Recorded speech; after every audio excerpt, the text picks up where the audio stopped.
Alrighty. Awesome. All right, welcome everyone. So where we're going to kick off today is on the very, very bottom of page 9, the very last line, very bottom page 9. And I know some people are like, could we have not gotten through that and got to page 10?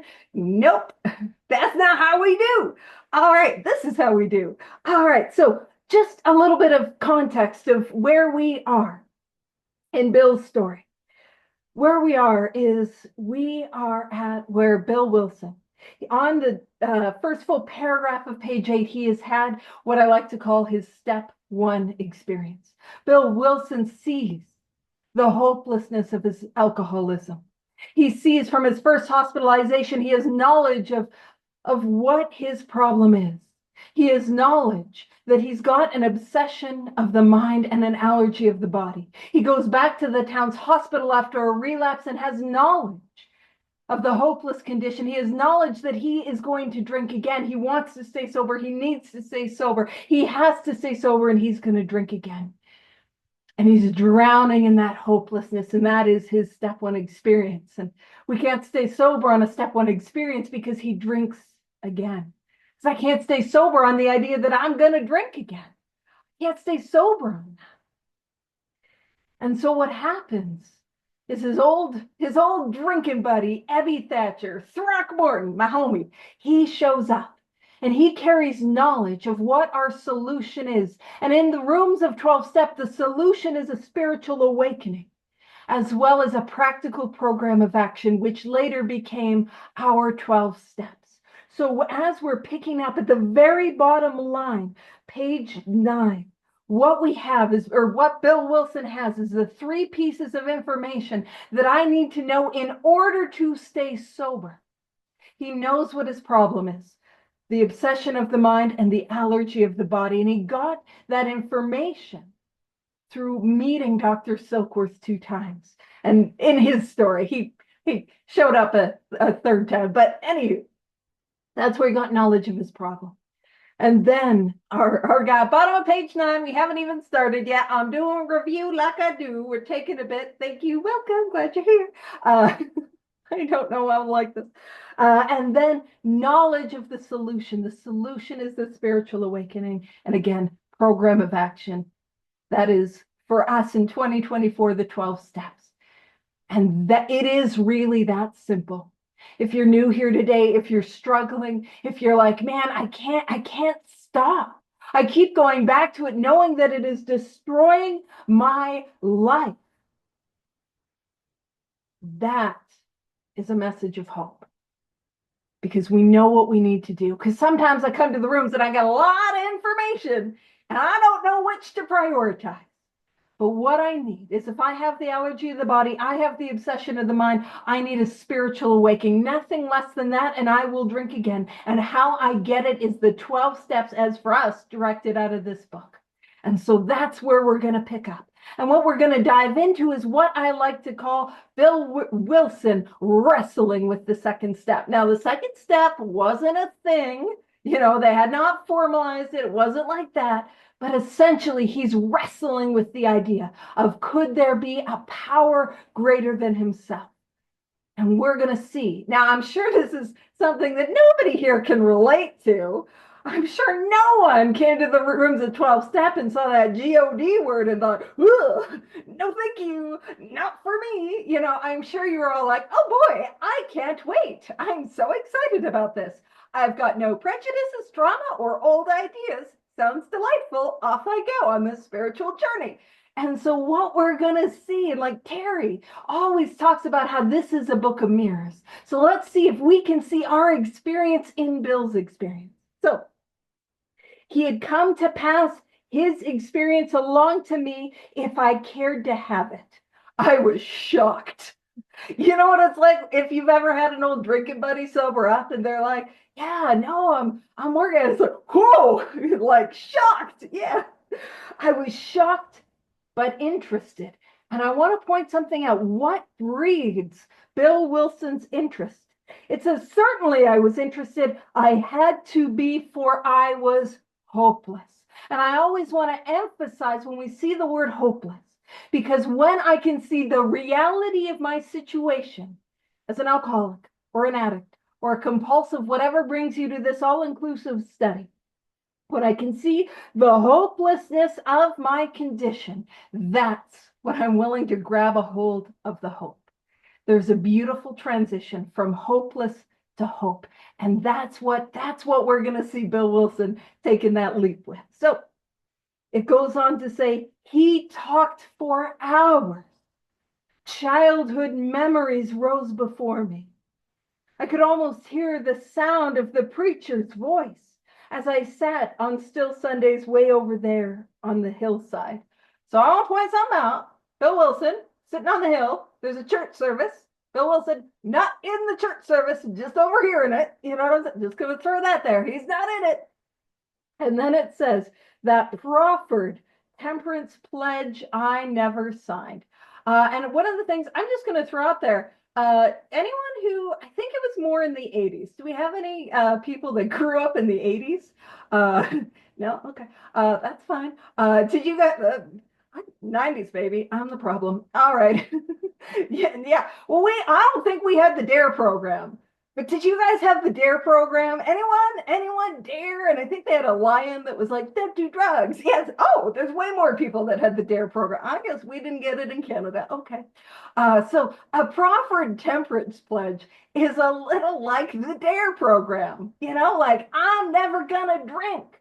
And then also, so I'm a little old for the DARE program, I think, or a little young for the DARE program. But I'm also a little old for, if you guys remember, I think it was like in the early 2010s, they had like the Jonas Brothers who would wear like purity rings that were like, I'm not gonna have intercourse. And so I'm like right in between the two examples.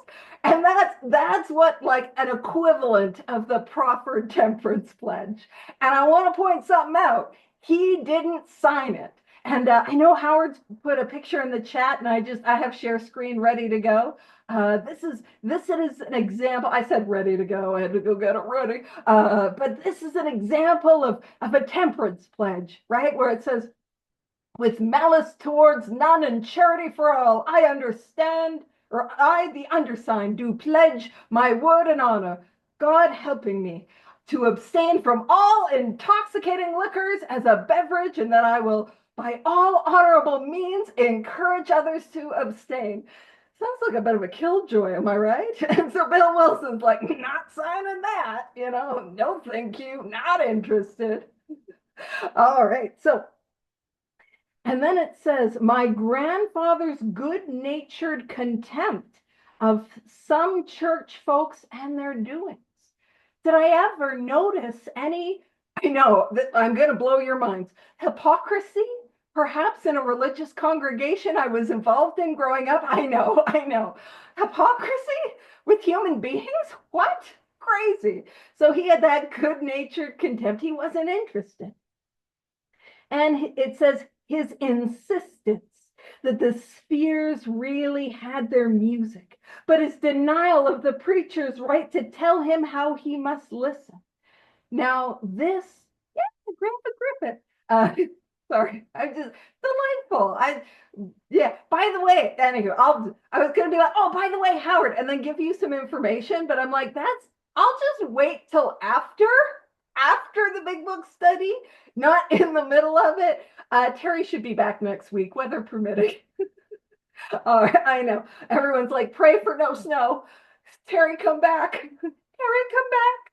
You can blame it on me. All right. So his insistence that the spheres really had their music, it was this belief or this theory that as the world or as the various planets would orbit around, that they would make an audible noise. So as they would rotate on their axis and orbit around the sun, that there was an audible sound that would be made.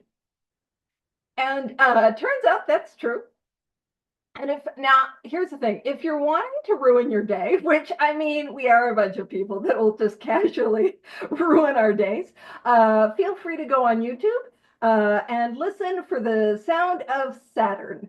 because that is absolute nightmare fuel. Like it is like just ugh. And if you're wondering, will you play it for us, Paige? No, have nightmares on your own time. That's gonna be a you activity. That's not a group activity. But I will say, if you, oh, this is not spiritual, don't do this. It's an intrusive thought. We don't do those. We don't listen to the intrusive thoughts. But if you wanted to freak somebody out, just like hide a speaker and play the sound of Saturn, oh, just ruin days. Do not do that. You will have to make an amend. But the amend will bring you back closer to God. So I don't know. You live your life. Don't do it. Don't do it. I'm so sorry. Oh, Terry's gone and I am a bad influence. Alrighty. So his insistence that spheres really had their music, but his denial of the preacher's right to tell him how he must listen. And what that means is that idea that this grandfather, now Bill Wilson was raised by his maternal grandparents. His father left and his mother left, and he was essentially abandoned and left with him to be raised by his grandparents. And so his grandparents had a huge role in his life. And what his grandfather is saying is that he believes that there's a rhythm to the universe. This idea that there's an order to the universe, that there's some sort of power, but he is not listening to the way the preacher's delivering it. He's open to a power, but he's not necessarily open to somebody else's conception of a power. And it says his fearlessness as he spoke of these things just before he died. These recollections welled up from the past. They made me swallow hard. And so in this moment, this is where Bill Wilson is close.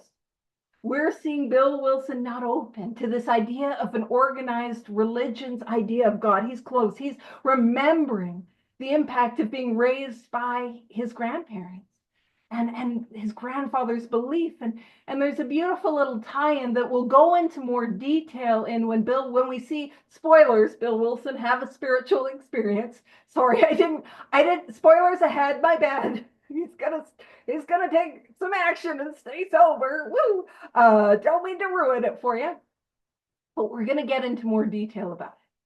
But Bill Wilson's paternal grandfather, so he was raised by his maternal grandparents, but his paternal grandfather was an alcoholic. And his grandfather climbed Mount Aeolus in Vermont. And on the top of that mountain had a powerful spiritual experience which led him to sobriety. And so we're going to talk about that a little bit more and all of those sort of intersections. And really what we're going to talk about is how rad God is. But we're going to talk about that a little bit later on when Bill Wilson has his experience. But that is where Bill Wilson is close. I'm not open to this organized religion of this organized idea of God. And now what we're going to see is Bill Wilson open up again.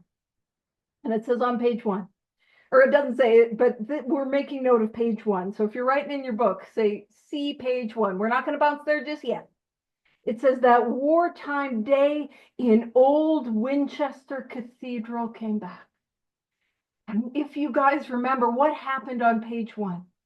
Well, on page 1, we were talking about how Bill Wilson, he's a young soldier. He travels from the United States to England, and he visits Winchester Cathedral, this beautiful, beautiful cathedral. Actually, I grabbed a picture of the grave, but I didn't grab the picture of the cathedral. Can I do it quickly? Heck yeah. All righty, now I got to move it over. We're just doing the best we can today. And I just like to show, like, this is what the cathedral looks like on the inside. Like, it is breathtaking. It's this beautiful cathedral. And Bill Wilson on page 1, he's sitting in this cathedral. And he has these thoughts and these experiences where he's feeling this fear about going to war. And not only this fear about going to war, but he's also riddled with this insecurity because he's in the artillery unit. He's not in the main like battlefield. He's not in the front lines, and he's so afraid that people are not only that he is going to die, but he's also afraid that he's going to be considered a coward, and he's wrapped up in fear, and he's sitting in this cathedral. And on page 1, when it says much moved, he doesn't talk about it on page 1. Like, he doesn't go into detail on it in page 1. But what happened to him was he had a powerful spiritual experience, and what that looked like was a calm and a peace and a presence came over him. And those fears and insecurities fell away. And there was a sense of connectedness. So what began to open him up to this idea that there could be a power beyond himself, that a God could exist, was his own experience. Now, on page 1, when it says, much moved, I wandered outside, and then he catches, his attention is caught by a doggerel on an old tombstone. So we got this tombstone.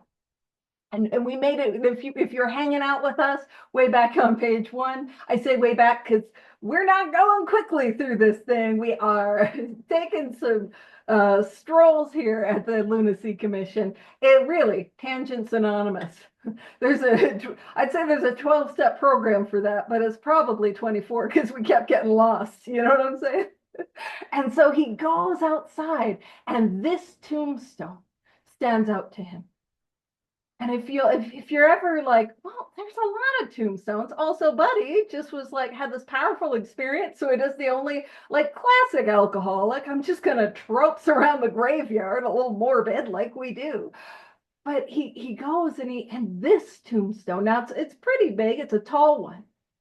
But why would this tombstone stand out to him of all the tombstones? Well, it's because he sees the name Thomas Thatcher. And who is sitting before him in this moment? His childhood friend, Ebby Thatcher. Thatcher. And when he saw this tombstone, he thought of Ebby. And he's like, oh, I'm wondering if this is an ancestor, not a descendant, and if Ebby's a descendant of this guy, if they're somehow related.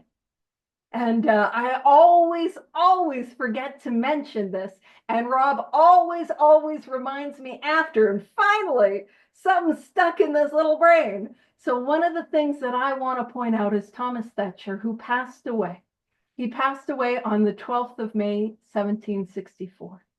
And if you're wondering why the 12th of May might be an important date, well, the 12th of May, 1935 was the date that Bill Wilson and Dr. Bob first met. And it's one of those things. I love some of the history stuff. I love some of these coincidences. Are they? No coincidences here. But I love this thing because you can just see a power beyond ourselves at work. Do you know what I mean? And so that's what begins to open Bill Wilson up. All right. And so it says, I had always believed in and I want to point something out, capital P, power greater than myself. I had always believed in a capital P, power greater than myself. And I always like to point out those capitalizations, because when we were talking about words that are capitalized in this book, other than like proper nouns, and then I realized I was going to say other than proper nouns, and then I was going to use other grammatical words, and I realized I hit my limit on knowledge right there. That's the wall. Proper nouns. I don't know what else is capitalized. But anytime we see a word that's capitalized, like power, what we are talking about is a synonym for God. And a synonym is a word that means the same thing.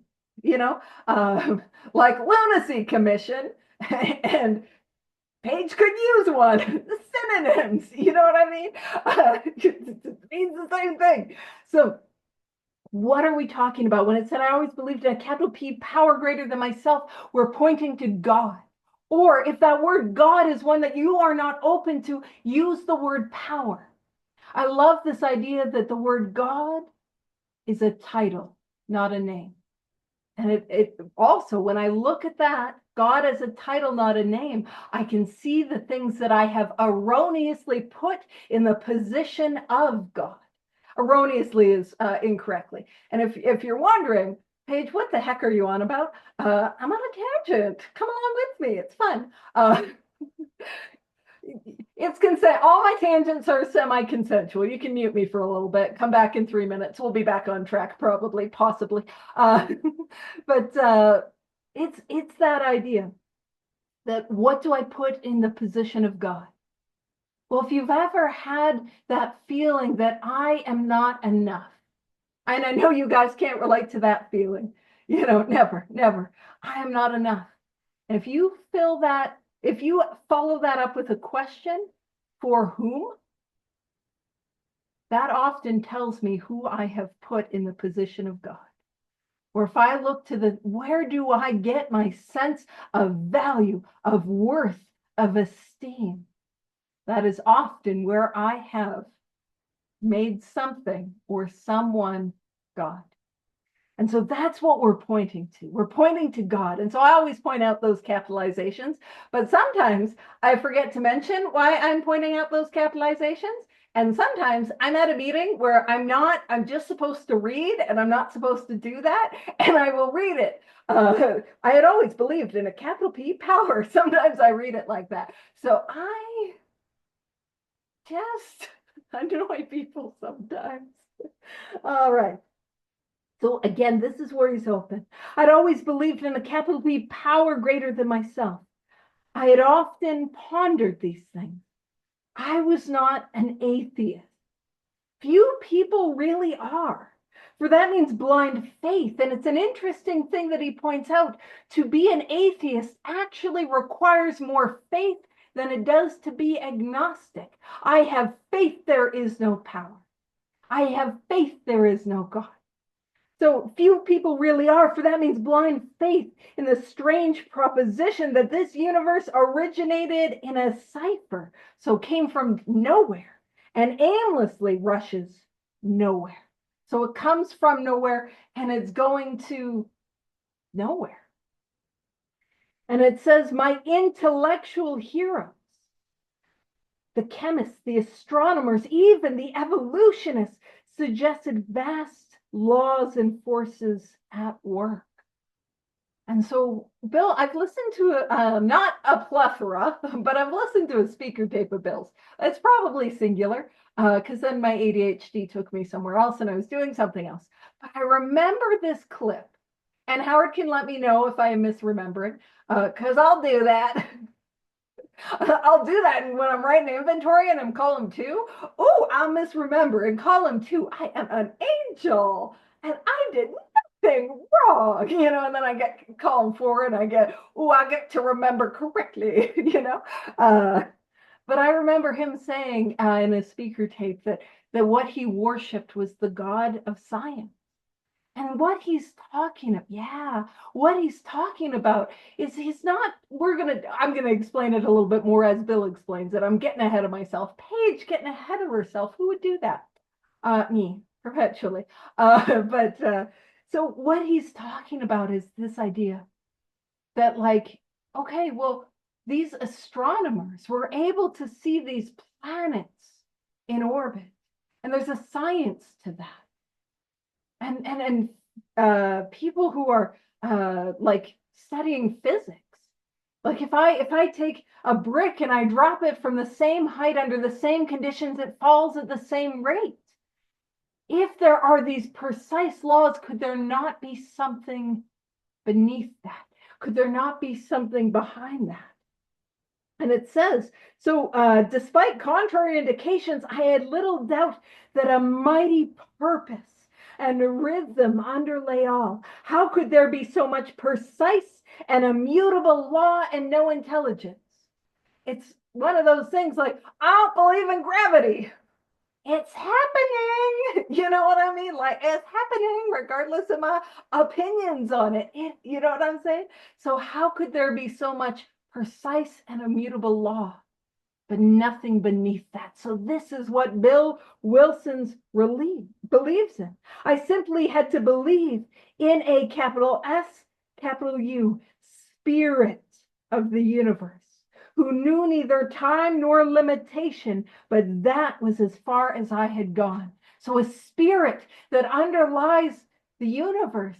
And nowadays I've found there's more people that refer to their conception of a power greater than themselves as the universe, which it's what Bill Wilson was open to. And it's an interesting thing. I normally don't talk about this, but I just feel called. That's a cow. It was on top of the thing I had to grab. If I didn't address it, everyone would be like, what was that? It's also, if you've ever seen a movie where somebody's carrying a paper bag and they always have the little bread sticking out of it, they do that. So you don't spend the whole movie wondering what's in the little grocery bag. So it's a cow. This is the point. Mid-tangent. This was my aunt. And my aunt, this, you can't read it, but this was her obituary. Like you can, it is, yeah. And it includes things like she was the head of the chemistry department. She was part of the National Sciences and Engineering Research Council of Canada. She was like on all these boards. She was worked at the University of Acadia. She like this, like all of this. Now, keep in mind, I'm a little crackhead. You know what I mean? I'm a little drunk. I'm not like, ooh, look at me by extension. No. Yeah. I mean, she's got, yeah, like adjunct professor in the School of Biomedical Engineering at Dalhousie in the Department of Chemistry at the University of Guelph and blah, blah, blah, blah, blah. Like smart, and did so much at the University of Acadia and had her career there and her life there.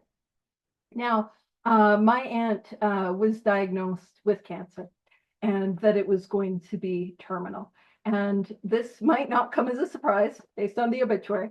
A bit of a type A personality. You can guess it over here. Not so much. I'm like, oh, I got to move my cow. We're going on a tangent. You know what I mean? I haven't named it, so if you're thinking of names, feel free. Oh, I've just accidentally flooded the chat, and this is not good for the last thread of attention that is just hanging on by the fingertips. Anywho, and yeah, thank you. Her whole thing was electrochemistry. And so what that means is that she understood the world at such a precise molecular level in a way that I could not possibly. And as she realized that she was going to pass away, she planned out her whole funeral and planned out the funeral thing. And it's such an interesting thing because in her funeral card, she has "The Lord is my shepherd, and be still my soul." And to me, and I normally talk about this experience later on when we're in the chapter We Agnostics, but I just felt really called to share about it today. And I always think like that is a person that is immensely smarter than I will ever be. Do you know what I mean? And who understands like the purpose and rhythm, the vast laws and forces at work in a way that I will not even begin to understand. Like, could you put it in a TikTok style video? You know what I mean? Like the attention span, like, and yet can have a faith in a power beyond herself. Oftentimes we say, oh man, there's a lot of people that are too smart, but nobody's too stupid. And here's my experience. She wasn't an alcoholic. She didn't need this program, had a wonderful life, was a wonderful person. But I don't think there are people that are too smart to get this thing. I think there are people that think they're too smart to get this thing. You know what I mean? I am held back by my old ideas, my preconceived notions. So anywho, tangent. We're getting suggestions in the chat. I love it. Alrighty. So So I simply had to believe in a capital S, capital U spirit of the universe who knew neither time nor limitation. But that was as far as I had gone. So this is where he's open. And he says, with ministers and the world's religions, I parted right there. So that's where he's not open. When they talked of a God personal to me who is love, superhuman strength, and direction, I became irritated and my mind snapped shut against such a theory. So what are we talking about there? Well, what Bill Wilson, like, what is when it talks about a God personal to me? I'm loving the suggestion so much. Oh, it's so good.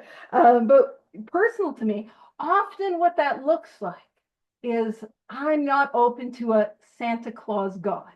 Do you know what I'm, and which holiday time, festive, they're not open to that. Maybe that's what we feel like. I'm not open to this idea of a bearded guy in the sky who's always watching, who's like judging me and knows when I'm good and knows when I'm bad. And when I'm good, okay, you're going to bribe me. And when I'm bad, you're going to give me coal. You know what I mean? That's the thing so many people are closed to. And I also want you to know, and I want to be very clear about that. If that is your conception, beautiful, beautiful. What we're trying to get here is that any conception that there could be a power greater than myself is more than enough to start. I don't need to fully understand it. I don't need to define it. I don't need to comprehend it. And keep in mind, Fred, yeah, it's going to end up like, love that. So many suggestions. It's so bad. Okay. But one of the things too that I love it. I love that the last suggestion had an alias for the cow. So a name and then an alias. Gosh. Oh, I love that. Poor Terry. We all feel for him, don't we? Poor guy. All right.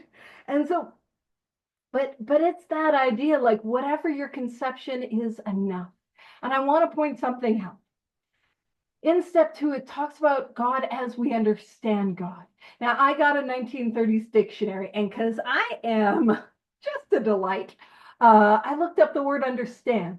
And the word understand in my 1930s dictionary, I'm saying mine because I know that there's like an unofficial official one that goes around, and I don't know what it says in that. I don't have that one. I just have the one that I have. But it says one of the definitions of understand is to know through experience. And at the second step, I am not going to have that experience, but I'm going to have that experience as I take the actions of the 12 steps.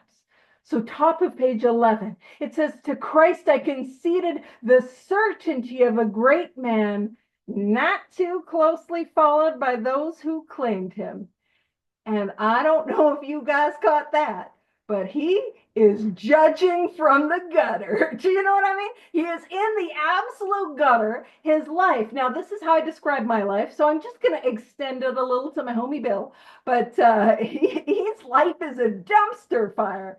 And he's like, oh, those religious people. Oh, movie fits mayo. Oh, that one's funny. By the way, I love all of them. We're going to have to do something with this. Love it. And keep in mind, have I ever judged from the gutter? Has my life been in absolute shambles and I'm judging? Now, I know that nobody here would ever go to a 12-step meeting and judge those happy folks that are annoying and full of joy and constantly trying to get names for their stuffed cow. I'm so sorry for the people who came after that. Welcome, glad you're here. It's like, what is happening? It's madness, moonness. Oh, I love it. I love the suggestions. It's so good. And how often, and I kind of talk about this. This is my experience. It's not like I would judge from the gutter. That's what I was doing. Do you know what I mean? I would come to the rooms at 12 step absolutely miserable. Like, and I mean miserable. I mean, I could suck the energy out of the room. Like I was a buzzkill. You know what I'm saying? And my negativity, like you could cut it with a knife, like it was palpable. And I would see people who were happy and laughing and full of joy, and I hated them. You know what I mean? And I thought they thought that they were better than me. They just didn't hate themselves with a vitriol that is unparalleled. Do you know what I mean? And the more that I took this course of action, the more that I really leaned in and really took the actions of the steps, love it, the more I did that, the more I began to change. And the more that I began to experience joy in my own life. So there's two takeaways. The first takeaway is that if you find me annoying, absolutely, fair enough. I would too. I'd be super annoyed by me. Second thing, though, is if you find me annoying, I will let you know that is a you problem, not a me problem, and a direct reflection of your spiritual condition. And don't you worry, I will. I know, and I'm so glad she is. By the way, sorry, I got a private message and I just responded to it out loud. I have a bad habit for saying the quiet part out loud. But the quiet part's gotten so lovely lately. You know what I mean? It's just like, I love all you guys, but that's that idea. And if you're annoyed by me, I will help you write inventory on me. Oh, inventory behooves me. I feel we're gonna have to work that somehow into the cow thing. I feel like it's coming. I love it. So it goes on to say, his moral teaching most excellent. For myself, I adopted those parts which seemed convenient and not too difficult. The rest I disregarded. Right? Eileen got me the hookup. She knows a place where to get it. It's great, hey? But that idea, for myself, I adopted those parts which seemed convenient and not too difficult. The rest I disregarded. I'm a little like that. I'm a little like, ooh, like the adultery, no real infidelity, just because you are too drunk, mister. You know what I mean? But what does that sound like? Does not that sound like something we might hear in the rooms? Take what you like and leave the rest. And I'll tell you, you know what I like? None of the stuff that's gonna get me well. I don't like any of that. I'm not sitting at the cafeteria going like, yeah, you know what? Can I have some double inventory? Oh, amends. Can I have a heap and hopping of amends? And you know what I mean? I'm like, no, I don't want any of that. I'll do the meetings and the coffee because I get to talk about myself and take the meeting hostage and have some free coffee. You know what I mean? I'm here for that. To be fair, I didn't often take the meeting hostage. I mean, I did emotionally because I would like, bleh. But I was trying to I would show up as late as possible and leave as soon as possible, because I was afraid people were going to talk to me. And because they might ask me a question I don't know the answer to, like, how's it going? Ooh, threw me for a loop with that one. And so what I want to point out, we're getting into breeds of cows. I love it. What I want to point out is that take what I want and leave the rest is not a helpful suggestion when it comes to the 12 steps. It can be useful when it comes to ways to grow or step 11 practice, to grow in prayer and meditation, but it is not useful. Oh, I love it. It is not useful if I have this illness. I don't get to take what I want and leave the rest. I got to do all of it. So this next chapter, or not chapter, this next paragraph is so helpful. And what Bill Wilson, they're not, absolutely. If I have any experience with trauma and pain and suffering, and if I have any experience with the question of if there is a God, why? If there is a God, why do bad things happen in the world? That is Bill Wilson right here in this paragraph. It says the wars which had been fought, and the most recent war was World War I, and we're going to talk about that here in a bit. The burnings and chicanery. Oh, top of page 11. Sorry, I wanted to make sure everyone was on top of what we were naming the cow, but I forgot to let us know what page we were on. Very top of page 11, second full paragraph. And it says the burnings and chicanery. Now, chicanery is trickery for personal gain. It's not just being dishonest, but it's that dishonest so that I can manipulate what I want. And it says that religious dispute had made me sick.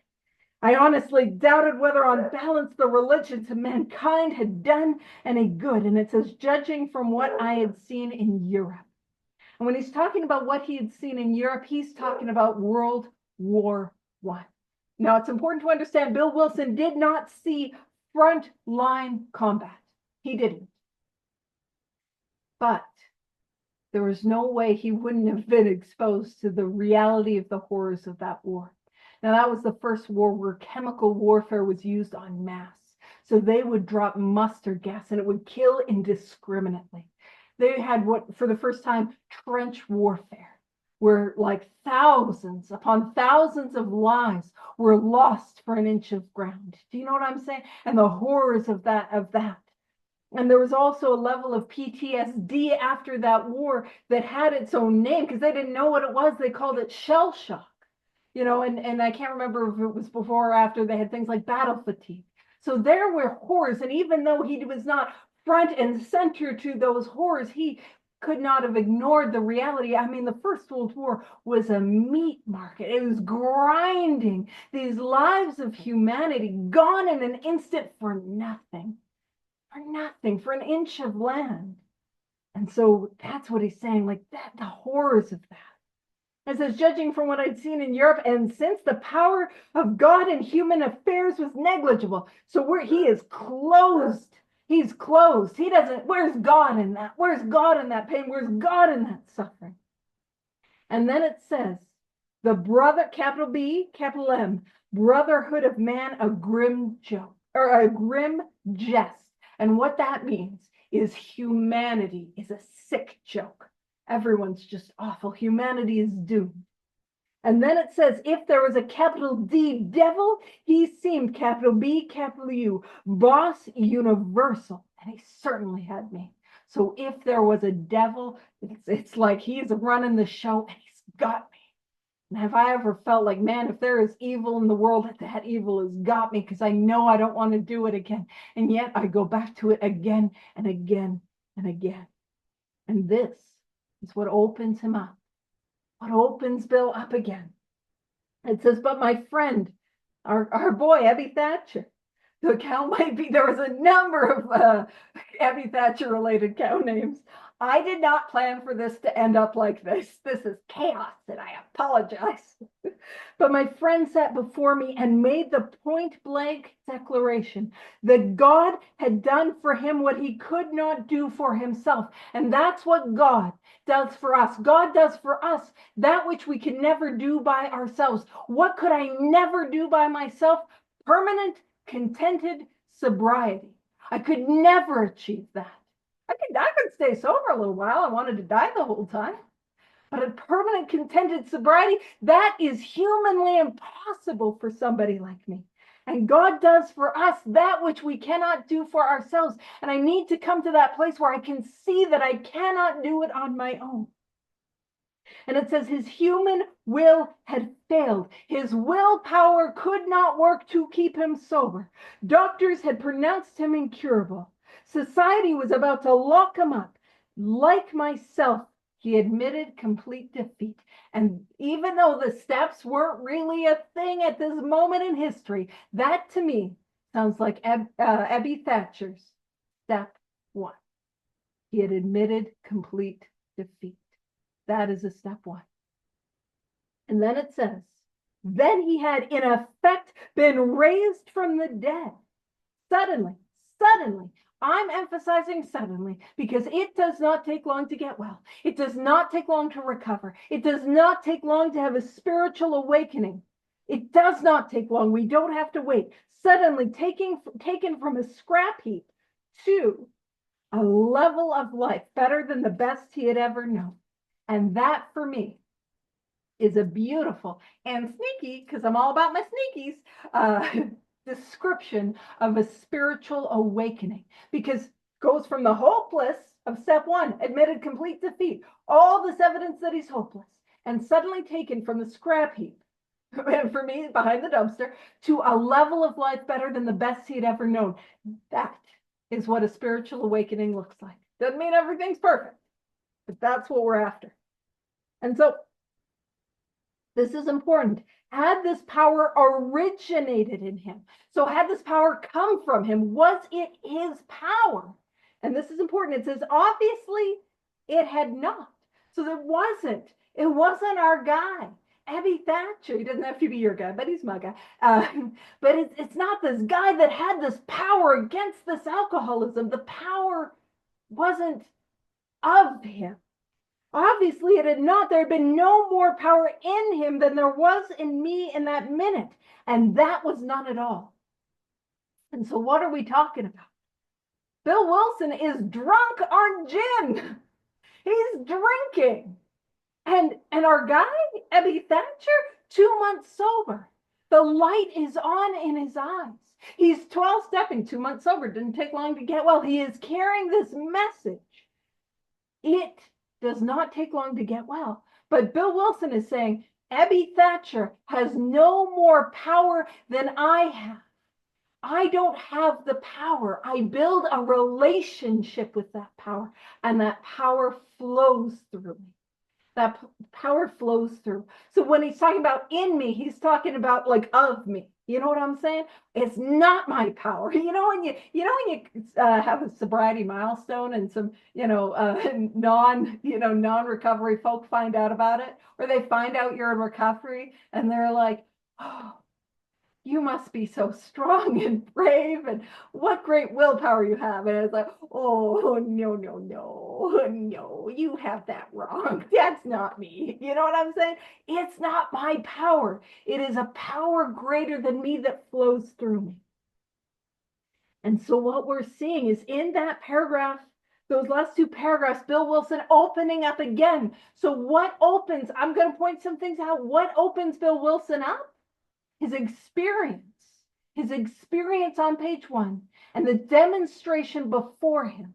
And how often do I open up to the idea of a power greater than myself based on the fact that y'all are sober and happy and I got nothing? You know what I mean? There's a light on in your eyes. There's a hope in your spirit. It annoys me, but I don't have it and I want it, And it says that floored me. It began to look as though religious people were right after all. Here was something at work in a human heart. There's a transformation that happens within me, which had done the impossible. Again, a beautiful, sneaky description of a spiritual awakening. This transformational change of heart within me, which does the impossible. My ideas about miracles were drastically revised right then. Never mind the musty past. Here sat a miracle directly across the kitchen table. And did it really happen in the kitchen table? No, probably not. It probably happened upstairs, and Lois was there, and they had a housekeeper that was there. And but Bill's like, kitchen table. And Ebby, who was sober, so probably has the best memory of this, was like, it was up the upstairs. But I want to point something out. Whenever we find out these things where it was like, oh, it did not, I feel like exactly, Eileen, it makes me sad. I don't want to tell anyone about, oh no, I was going to say about the Santa Claus situation of AA history. But then I realized, I'm like, what if people don't know about Santa? Sorry, I don't want to insinuate that Santa's not a thing. My bad. This is not the time to do that. But if I hear these things that make me sad, it wasn't at the kitchen table. Why? When it's not something that just like happens out of nowhere. Like our own histories and our own stories change over time. It's important for me to understand that AA history is a parable. It is a story. Yeah, it's poetic license. And sometimes, he was drinking, so he does probably remember it that way. But why would Bill Wilson, even if it was an intentional misremembering, why would he change it from upstairs and all these people around to one-on-one in a kitchen table? Well, the reason is because the message is carried one alcoholic with another. And if we include Lois, if we include the housekeeper, if we include all that, that simple message gets missed. So if there's ever historical things where it's like, hey, that's not true, I always like to look at, but why does the myth persist? What is the value in the myth? And as you guys know, I always joke about probably the consternation of all three of the history husbands. Never let a good story get in the way, or never let the truth get in the way of a good story. You know what I mean? Right? And one of the things is Terry talks about, I believe in miracles because I am a miracle. I believe in miracles because you are a miracle. The fact that we are here today, that we are sober, that I can see the light in your eyes. No pressure to turn your camera on. You can keep it off. If you're like, I don't want her to see the light. I'm trying to clean the bathroom. Like, that's fine. Multitask me. I don't mind. I genuinely come. I'm just glad you're here, whatever state you're in. But that idea, I believe in miracles because I am a miracle. I believe in miracles because I see them in the eyes of recovered addicts, recovered alcoholics, recovered whatever brings you to this study. And a miracle is something that goes against the laws of nature. What goes against the law of nature is a sober, recovered alcoholic, a sober, recovered addict, a sober, recovered compulsive gambler, overeater. Do you know what I'm saying? Recovered. That goes against the laws of nature. And so my ideas about miracles were drastically revised right then. Never mind the musty past. Here sat a miracle directly across the kitchen table. He shouted great tidings. I want to point something out. It says earlier on, it talks about on page 9 where he says, I did, but he did no ranting. So when it says he shouted great tidings, it's not like literally Ebby Thatcher was like, great tidings! Like, that's not what happened. But I sometimes get a little literal with it. He wasn't yelling at him. But what was shouting? His deportment, that light, that hope, that joy. Man, there was something about him that was different. That is what is doing the shouting. And I am called to be a demonstration of this program. And that's what Ebby Thatcher was. He was the miraculous demonstration of this power. And it says, I saw that my friend was much more than inwardly reorganized. So it's not like, that person, and I'm sure it's never been any of you, but that person that goes to a little bit of therapy and is just as angry as before and just as manipulative as before and just as unwell, but they have a little more words to throw around it, like the fancy words. And that's kind of, to me, what I imagine inwardly reorganized. It's like, musical chairs. It's like defect musical chairs. It's like still there. It's still there. So he is more than inwardly reorganized. It says he was on a different footing. His roots grasped new soil. The depth of who he is, the roots are the depth and the base and the bottom, the depth of who I am, grasped something new. So it's not like I was, playing like Jenga and moving things around.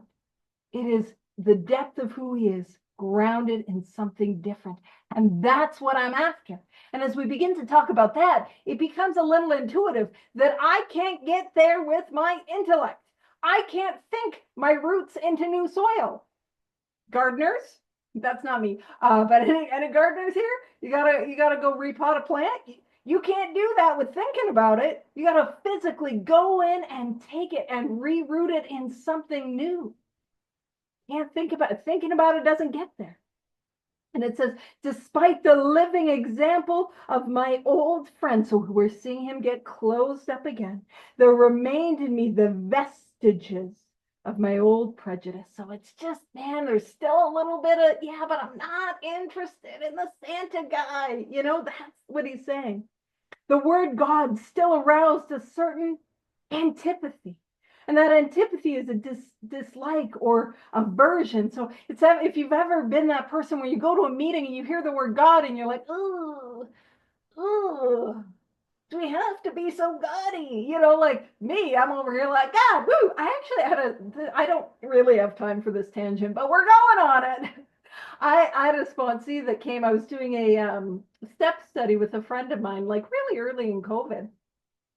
And we would, I was having a lot of fun. She was having a lot of fun. It was great. And I had a sponsee. And I will point out the sponsee had a very low page tolerance. You know, some of them have pretty high page, very low page tolerance. And, you know, we would share and then we'd turn it over to, you know, shares back. And this sponsee at the time was like, oh, why is it always God and joy with you guys?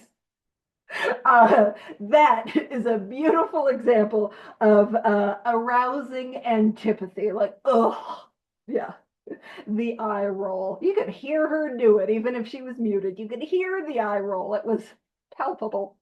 And it says, when the thought was expressed that there might be a God personal to me, this feeling was intensified.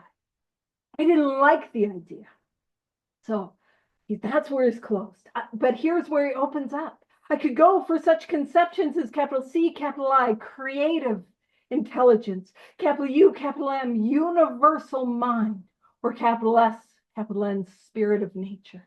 So this big, expansive idea of a power. But I resisted the thought of a czar of the heavens, capital C, capital H. So like a king, like a ruler with a crown. That's what he's close to. However loving his sway might be. I have since talked with scores of men who felt the same way. My friend suggested what then seemed a novel idea. He said, why don't you choose your own conception of God? And one of the things that I'm going to point out is, did Ebby Thatcher really say that? Probably not. Probably not. In fact, there's some evidence that it was added at like Hank Parkhurst's request. We're bringing up Hank, my homie Hank. Hank Parkhurst's request right before the book was published. And if you're like, oh, he didn't really say it, and it feels like I'm telling you some bad news about Santa, which I would never. And it feels like that. Again, when we hear these stories about history, why might this be so important that it be contained in this story? Because it is a message that we need. Does it matter if Ebby Thatcher told it to Bill Wilson? No, because Bill Wilson is telling it to us via Hank. Hank was insistent on it. You know what I'm saying? That is what matters.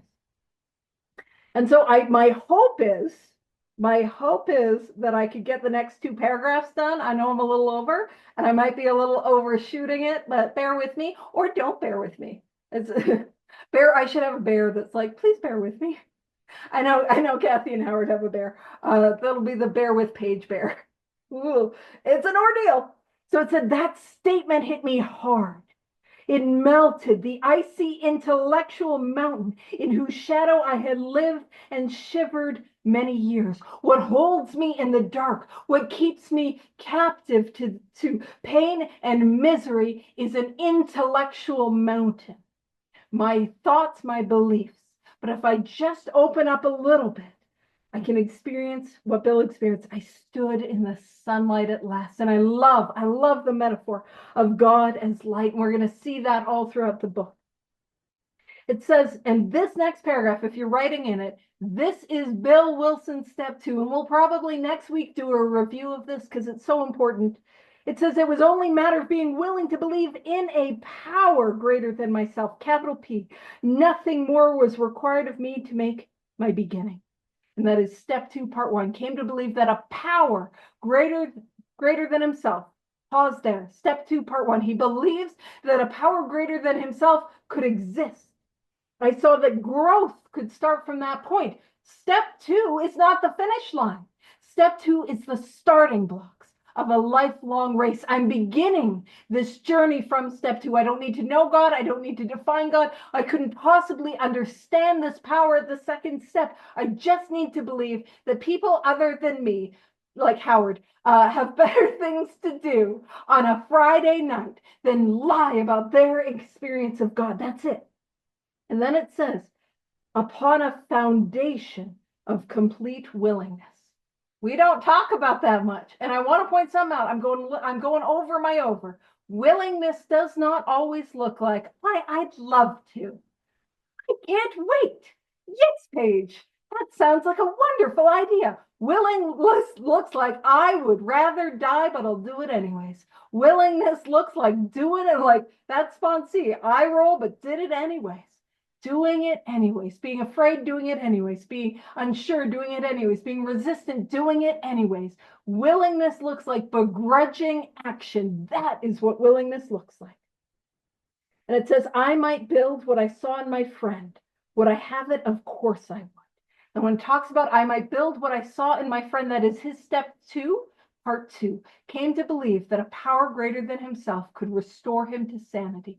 He believes that this power can relieve from him the mental obsession, that spiritual awakening that he sees in Ebby Thatcher, that is possible for him. He doesn't have it yet. He doesn't define it yet, but he believes it's possible. And that is Bill Wilson's step 2. And then next week, we're going to probably do a little review of that paragraph.